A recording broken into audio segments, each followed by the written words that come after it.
Today's top stories. UN Secretary General Ban Ki-moon said today, quote, "The position of me and the United Nations is that the genuine will of the Iranian people should be fully respected." He added, "I have to watch this situation, how it evolves." European Union Foreign Policy Chief Javier Solana also said today that he was, quote, "concerned by the latest images and news that arrived from Tehran. I hope very much that at the end of the day the will of the people will be respected." He added that although there was little expectation of change in Iran's nuclear policy as a result of the election, the EU was still hoping to continue discussion on the issue. British Foreign Secretary David Milliband also said today, quote, "The very serious doubts that have been raised about the free and fair nature of the election counting process are obviously of major concern to many people in Iran." He added, quote, "I think that in the very short term, people will continue to focus on what seems to be state violence against its own people in Tehran and elsewhere."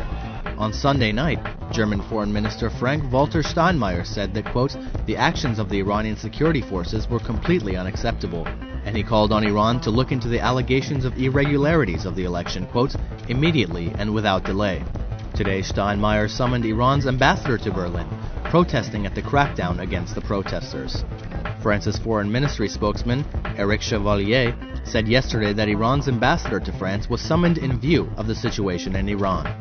Quote, "We hope that the ambassador will bring explanations regarding the events in Iran and will listen to our concerns," Le Figaro newspaper quoted Chevalier as saying in a released statement. The statement continued, quote, "While the campaign showed the vitality of democratic debate and the mobilization of the Iranian civil society, France equally condemned the brutal repression of the peaceful protests and the repeated attacks on press liberty, expression, and communication." At the same time, Israel's defense minister Ehud Barak said, quote, "I'm not sure if the results reflect the real will of the Iranian people," adding, quote, "The triumph of the extremists is bad news, as any kind of victory of extremists should be defined." Also on Sunday, the Dutch foreign minister, Maxime Verhagen, said in a statement, quote, "The legitimacy of the election has been undermined by reports of fraud during the poll and vote counting."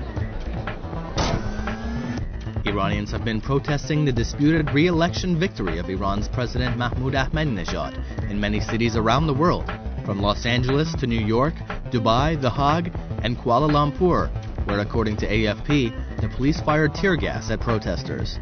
A crowd of around 200 protesters also gathered outside the Iranian embassy in London, while singing nationalist and early revolution songs, such as "O Iran" and "My Elementary School Comrade." They also chanted slogans such as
These stories and more at televisionwashington.com.